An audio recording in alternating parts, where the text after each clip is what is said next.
this is Ellie. Welcome to Chamber Chatting. I'm here with Debbie Kashick, the owner of the Young Learners Group. Hi, Debbie. Hi, how are you today? I'm well, thank you. So, Debbie, tell me about the Young Learners Group. There's a lot to tell. There is a lot to tell. We're very excited. The Young Learners Group is made up of several different locations. My two business partners, Dan Altum and Ed Ziegler, and I are all three owners. Okay. And the Woodlands Young Learners Academy is a preschool here in the Woodlands, a private preschool. And then we have the Learning Lane, which is a clinic for children with autism. And then we have a location on 1960 area that is a preschool and also has a clinic classroom for inclusion for children with autism. Very good. And you also have broken ground? We're getting close. Oh, yes. getting close to we breaking have ground. We have a new location coming soon in Oak Ridge, and that location will have a private preschool on one end and a clinic for children with autism on the other, which will allow us to service the autism clinic as well as integrate those peers with the children with autism get to integrate with their typical peers.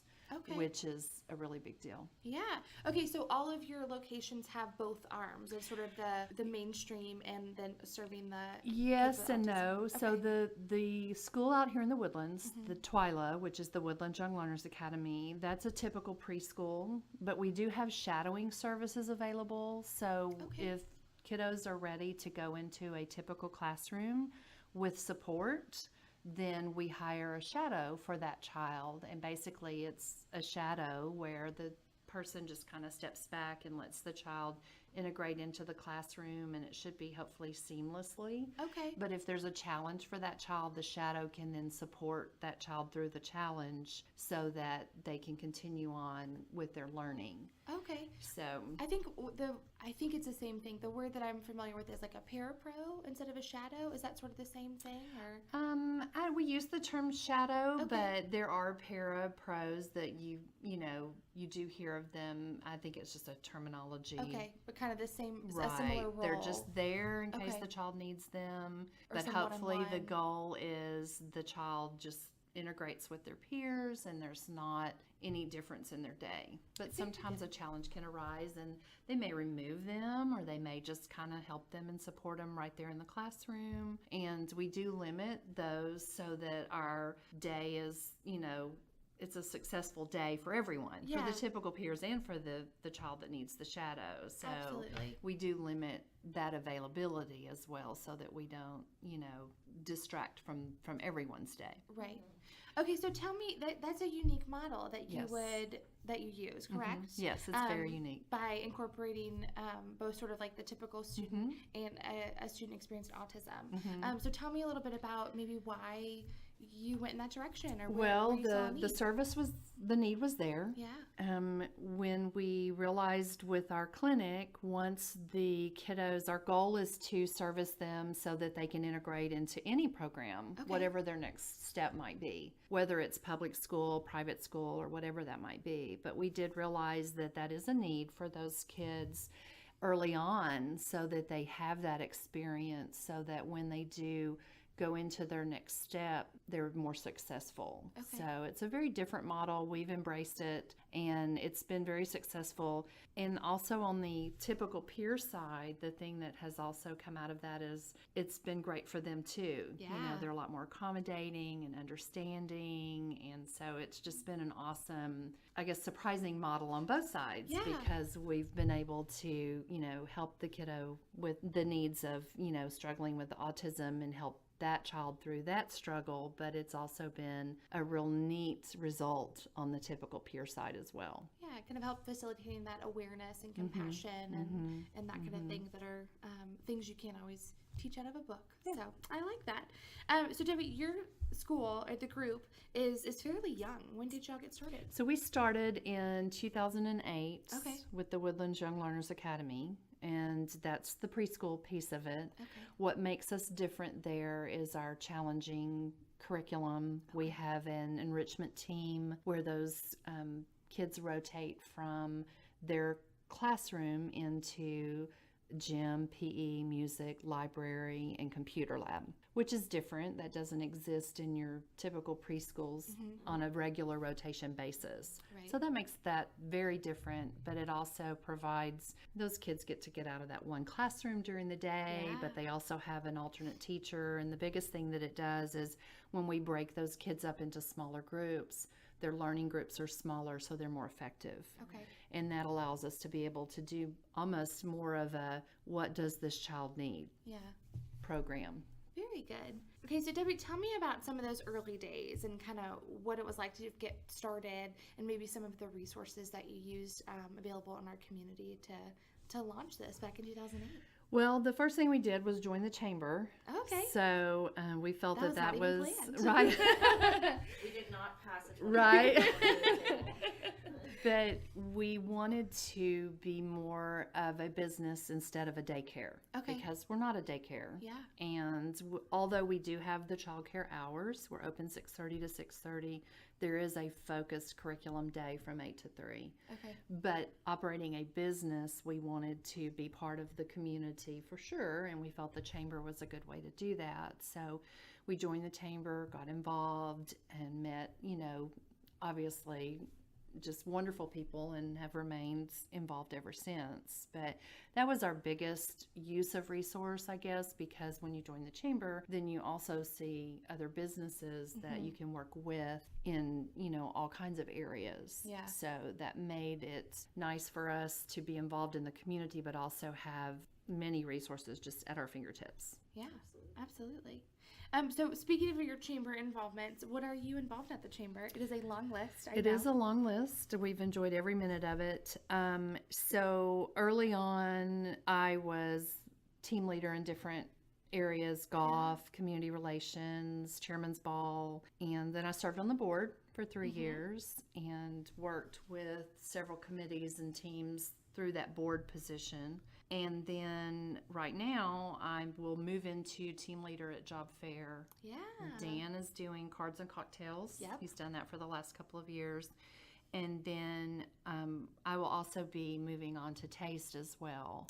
Oh, that's exciting. So, yes. Oh, I mean, you really run the gamut of all the different events. There's quite a few. You're like, if someone is looking like, oh, I don't really know which one to join or which one to get started on, then Debbie is clearly the person you need to talk to. There's been quite a few, but it's been fun. Yeah. It's been fun. When I was vice president on the board, I was also a liaison with some other teams as well. So it's been fun to get to know those teams and see how they operate, and we've met, like I said, wonderful people through every single avenue. So it's been great. Well, we appreciate your service. It is it's certainly a time commitment, and as a small business owner, that is valuable time that you're giving up, and we appreciate your service because the chamber is run by volunteers in a lot of ways. So thank you. Okay, so Debbie, kind of on that note, we have noticed throughout our interviews this summer something that we maybe didn't really know that we were going to experience, but sort of the giving back portion that our small business community has to our entire community. So what other ways does the Young Learners Group give back to our community? Well, so we're very active in anything child related. We've done several things through the Woodlands Township with the Trick or Treat Trail, the ice rink. Early years we did Red Hot and Blue, and we've also done a lot of work with Interfaith, and we do a lot for their toy drive in the winter months when they do the Christmas toy drive. We start around October, November and collect toys, and we use that too as a way to teach our kids to give back. So, yeah, I was going to ask is that kind of a part of your curriculum? Yes, it is. And Very they cool. go shop with their parents for a toy that their age child would want. Okay. And then they bring it back and put it under the Christmas tree, which we have in our lobby. Okay. And they kind of learn the giving. We also do an Alex's Lemonade stand. Okay, yeah. Yes, and Market Street was always wonderful to let us come and have our lemonade stand during one of their art events.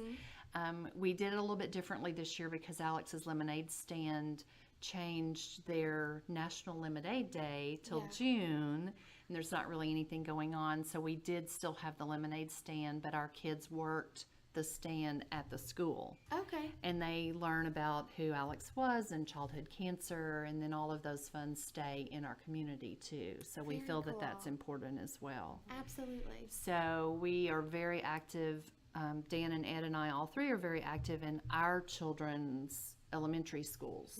So we give back constantly in that way too, sponsoring things, and we typically do not pass up an opportunity to sponsor. Like at Chairman's Ball, we sponsored Yeah. the t-shirts, and we always find something that as a small business we Yeah. can still do, but it's still a way to give back. Yes. So we look for those kind of opportunities as well. Dan's real active in Montgomery County Youth Services, and He's on their he's board served and- on their board, and we always do a lot with them throughout the year as well, supporting them and the things that they do as well. We talked to Michelle earlier on the Yes. show. Man, you guys really are a lot. Like, especially when it comes to the chamber world, kind of being on the inside. Twyla and the Young Learners Group is on everything, and we love that, and we're so grateful for your impact on our chamber. Do you sleep, Debbie? Yes, occasionally. This is a lot. Every now and then. All right. So to wrap it up, what is one piece of advice that you would give a fellow small business owner or somebody just starting? I think just starting out, it's important to meet as many people as you can and utilize that chamber membership to do that. It's one thing to join the chamber, but you have to join the chamber and be active in the chamber. Yeah. Just to hang the plaque on the wall doesn't really do you or the chamber any good. Right. When you join, go to that discovery day and take a look at what all the chamber does and get involved.